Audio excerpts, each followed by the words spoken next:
Hi guys, welcome back to 17 Square Meters Garden. In today's video we are gonna chat a little bit about fertilizers. So what they are, what are different types of fertilizers, a little bit about plant nutrition, and then I'm gonna show you what products I use in my garden and how I fertilize pretty much every single one of my plants. So let's go. Plants need nutrients in order to grow. Those nutrients are taken by the plant through the roots from the soil, and then together with water, carbon dioxide, using the energy of the sun, they produce sugars in the process of photosynthesis. In nature, those nutrients are available in the soil as mineral particles, and they are there thanks to fallen leaves, thanks to dead animals that return that organic matter, those nutrients, back into the soil. In garden, that process is interfered by us, gardeners. As we cultivate our garden, as we clean up our garden, we interfere with that natural process of recycling of the nutrients. In container gardens, that's even worse because when we grow plants on a balcony in the city center, those plants are grown in restricted environment in a very small container, so that recycling of the nutrients is not happening at all. So our plants rely strictly on us to provide those nutrients, and that's where the fertilizers come in. So simply saying, fertilizers are a form of concentrated plant nutrients. The three major nutrients that our plants need in the largest amounts are nitrogen, phosphorus and potassium, the NPK that you will see on any fertilizer package. Obviously, plants need more than just those three nutrients, but these are needed in the largest amounts. So nitrogen is needed for leafy and vegetative growth. If your plants lack nitrogen, it will show as very poor or stunted growth, yellowing of the older leaves, the new leaves, the young leaves will turn pale green. But on the other hand, if you have too much nitrogen in the soil, it will promote very soft and lush growth. And that soft, lush growth will be more susceptible to all kinds of damage, to damage caused by pests and disease, by wind, or by cold. Phosphorus is needed especially during seedling stage when your plant is developing root system, but it's also needed during fruiting, flowering and seed production. If your plants lack phosphorus, they will have a very poor root system, and that will obviously affect the overall health of your plant. And potassium is needed for proper flower and fruit development, but it also increases overall hardiness of your plant, making it more resistant to drought, to pest and disease attacks, and to cold and wind damage. So if your plants lack potassium, it will show as poor flower and fruit development, and also your plants will be more susceptible to all kinds of damage. Okay, so let's just talk really quickly about the types of fertilizers.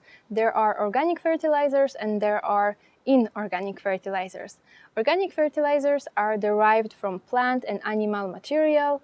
They are more slow release form of nutrients, so there's less risk of applying too much and of burning your plants. They also feed and support soil life, so those beneficial soil microorganisms like beneficial bacteria and beneficial fungi. And they are also, the nutrients in organic fertilizers are released when the conditions are warm and moist. So that's exactly when your plants are growing the fastest. Inorganic fertilizers, they are also called synthetic or mineral fertilizers, and they are made from chemicals or derived from minerals.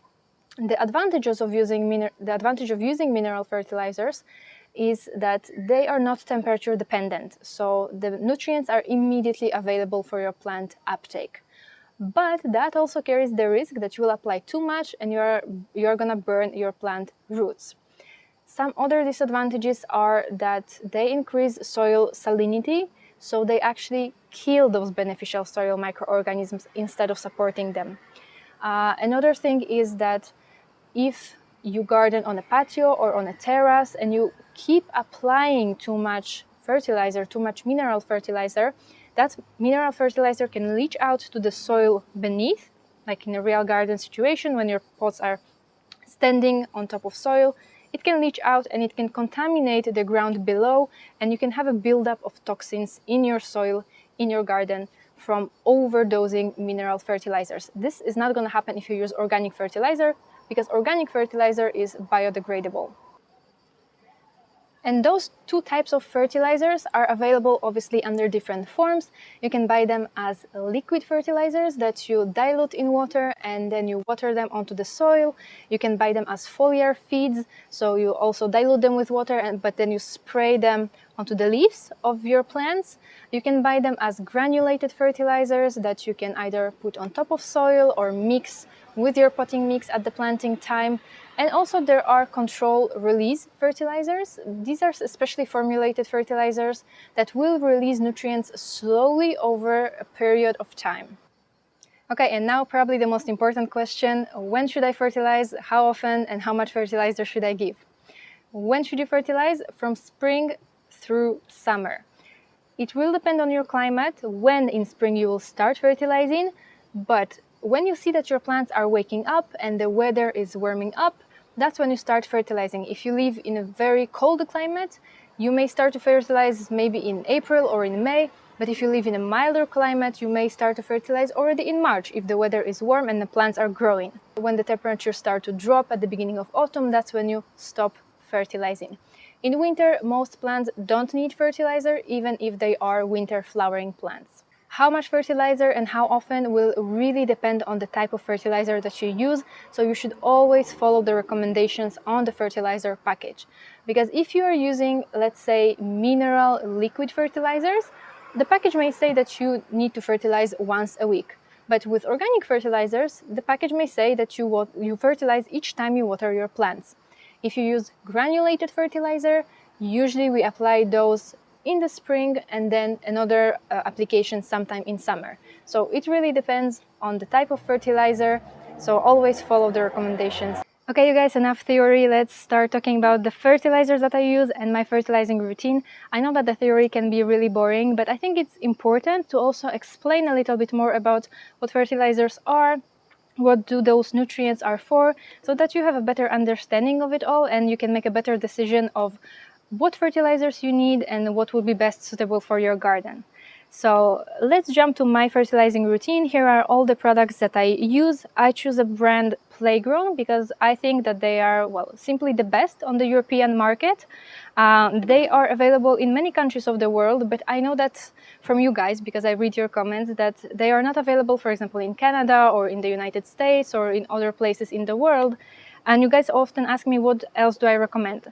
Well, unfortunately, I can't recommend you anything else because I don't use anything else. These are the fertilizers I've been using for the past 3 years.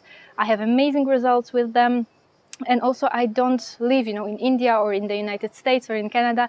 So unfortunately, I don't know what's available for you on your market, and I don't know what's worth recommendations. So it might be worth for you to, go check out some other gardeners, check what they use, what they recommend, because I can only recommend you what I use and what's available to me.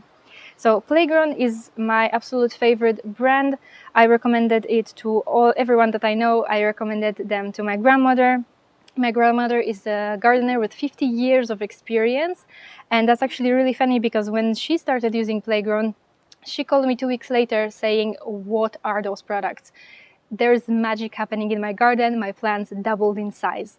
So she was very impressed with them. She said, "I've been growing geraniums my whole life. I've never seen such a thing in my life. My geraniums, I'm using Alga Bloom, my geraniums have 40 flower heads per plant." So she's very impressed with them, I'm very impressed with them, and I think that the results speaks for themselves. So this is what I use, and let's start with these two products. So whatever plants you grow, I think that you will always need one grow fertilizer and one bloom fertilizer. Obviously, you could buy a specific fertilizer for houseplants, a specific fertilizer for conifers, a specific fertilizer for this or that. If you grow plants for a specific reason, if you're a professional grower, of course that can make sense. But if you're just a home gardener, balcony gardener, you really don't need a specific fertilizer for a specific plant. You will just need those two. So the grow fertilizer is suitable for plants from the moment when they are seedlings all the way until they start to form flower buds.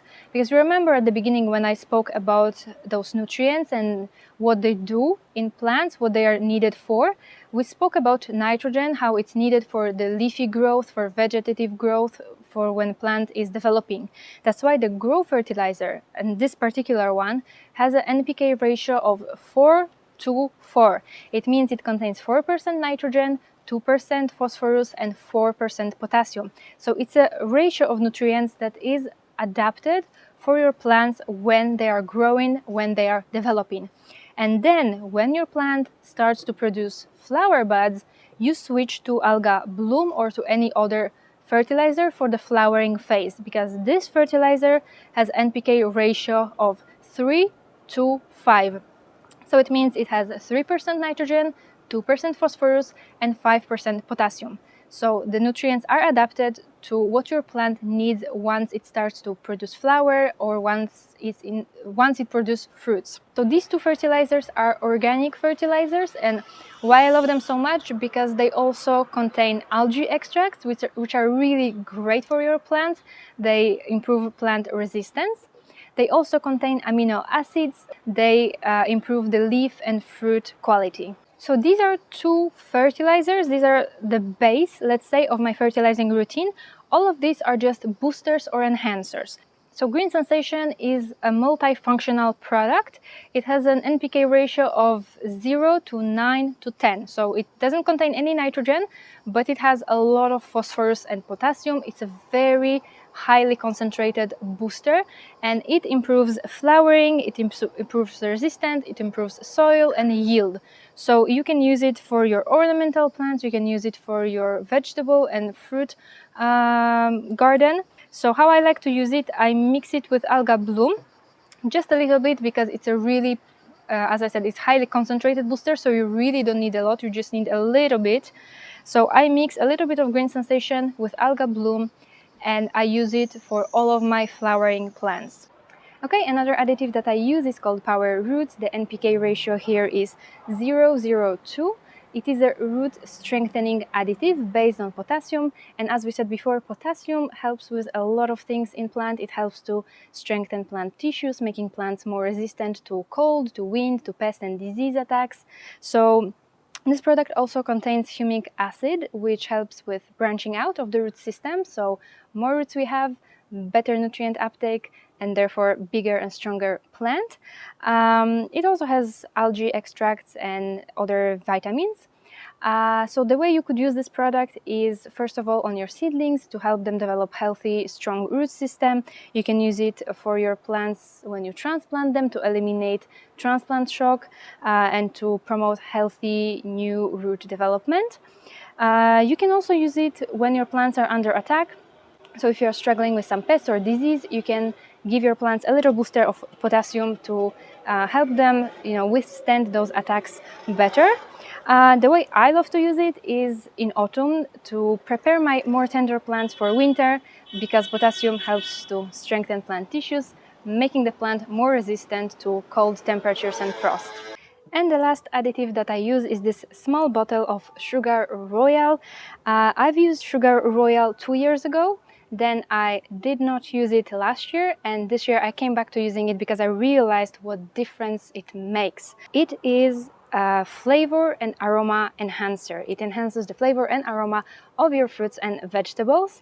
So how it works, it consists of enhancer and of amino acids, and this enhancer causes stress reaction in your plant. Your stressed plant starts to produce resin, and resin is what makes fruits and vegetables taste sweeter, and it also improves their aroma.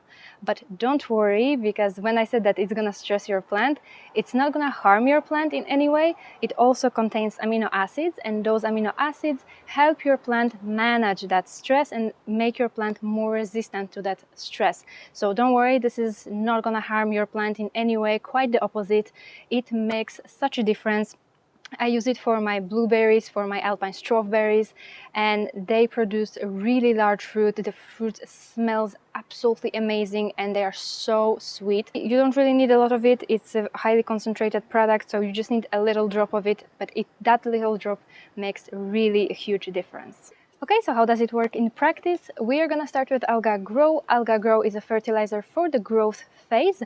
So from the moment that your plant is a seedling all the way until it starts forming flower buds.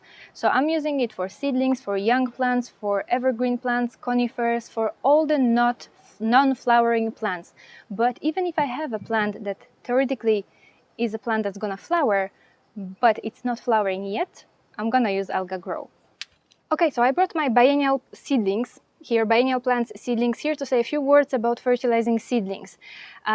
These are too small to be fertilized because, as you can see, they just germinated and they don't even have a first set of true leaves. These are not true leaves, they are just cotyledons. So the second set of leaves is gonna be the first true set of leaves. And we start fertilizing seedlings from that moment on, from when they have that first set of true leaves. And at first you start with half strength fertilizer and then you slowly increase to full strength.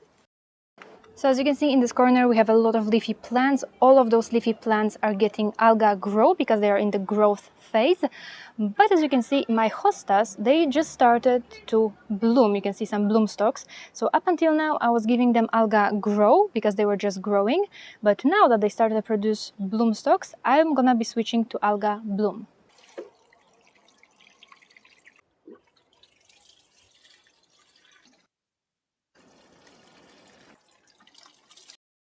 So in this corner, Euonymus also is getting Alga Grow, ornamental grass is getting Alga Grow, the same for bay laurel. And here we have a little exception because here we have lilies that bloom at the beginning of summer and they are bulbous plants, they are just accumulating energy to bloom next year. So for any plants that grow from bulbs or tubers, the same goes for spring flowering bulbs. Once they are done blooming and they are in the process of recharging for the next year, you can give them Alga Bloom or any other fertilizer for the flowering phase because theoretically, well, they are not flowering, but they are flowering plants that are accumulating energy to bloom next year. So we can give Alga Bloom to those. Okay, next we have conifers. So conifers also get Alga Grow. We have some heuchera on the floor that is not flowering because theoretically heucheras are flowering plants, and I have some heucheras that are flowering, so those will get Alga Bloom, but those that are not flowering anymore or not flowering yet, they are getting Alga Grow. The same for Japanese maple and the same for another heuchera in here and another ornamental grass in here.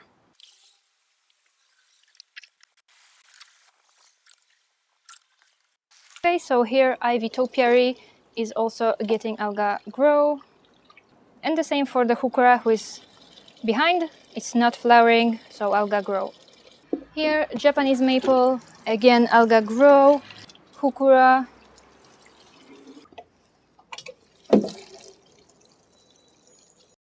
Couple exceptions in here. I don't fertilize my hellebores, even though they have vegetative growth, but they're pretty much dormant in summer. They are winter flowering plants. I might give them just a bit of fertilizer in fall, but I don't fertilize them in summer. And the difference between my two blueberries, they are still very young plants that are just developing. So this one is 100% developing. It doesn't have any fruit on it, so it's gonna get Alga Grow, but this one produced some fruit already, and as you can see there are some berries ripening, so this one will get a different fertilizer, which I'm gonna show you in a moment. Okay, so now let me show you how I'm gonna fertilize those alpine strawberries and those blueberries. So when plants are past the flowering phase, they're in the fruiting phase, you still use fertilizer for the flowering phase, so some bloom fertilizer. But because I'm gonna use this very highly concentrated booster green sensation, I'm not gonna use a full strength Alga Bloom. I'm gonna go half strength Alga Bloom. So instead of using 2 cups, I'm only gonna use 1 cup. If you were to use Alga Bloom only without the booster, then obviously you will go full strength. So 1 cup of Alga Bloom. Now this is very highly concentrated, so you only need 1 milliliter per 1 liter of water.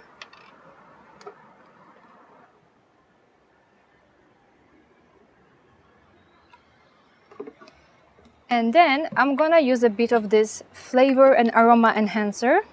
And as well, it's highly concentrated, so you only need a little bit. So the same, 1 milliliter per 1 liter of water.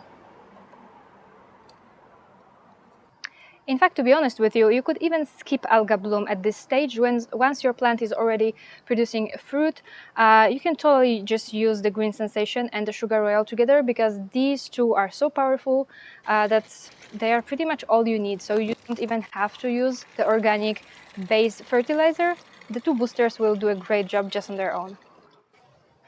Okay, and the rest of the plants are flowering plants, so I am gonna use half-strength alga grow and a bit of this green sensation booster. If you don't have any boosters, then you use full-strength bloom fertilizer. And now if you have some plants that have several flashes of blooms, that bloom in waves, they don't bloom like non-stop. So let's say you have a plant that blooms early spring, then you cut it back, then it's gonna bloom again in summer, then you cut it back, and then it blooms again early autumn. You don't need to switch to grow fertilizer each time you cut it back. You just continue all season long with bloom fertilizer. Okay, so with all that being said, I want to add just a few last things. Obviously, most plants will need fertilizer, especially when grown in containers, because they just need those vital nutrients in order to grow and to develop properly. But obviously, there are some exceptions, and some plants don't like very fertile soils. They like to grow in poor conditions. A lot of meadow flowers like poppies or cornflowers and daisies, chamomile, they don't necessarily need a lot of fertilizers. The same goes for herbs. If you fertilize your herbs, they're gonna be weaker and they are gonna lose their flavor, their aroma, so they are better grown in poor soils without fertilizer. The same goes for nasturtiums. If you fertilize nasturtiums, they are actually gonna stop flowering and they're only gonna produce leafy growth. So it's really important to also read a little bit more about the plants you grow, read what they need, what are their requirements, so that you know how to take a good care of them. Okay, you guys, so as always, I hope that this video was helpful to you. If something was unclear or if you have any additional questions, don't hesitate to drop them in the comments section. Thank you so much for joining me today, and I will see you again next Saturday. Bye!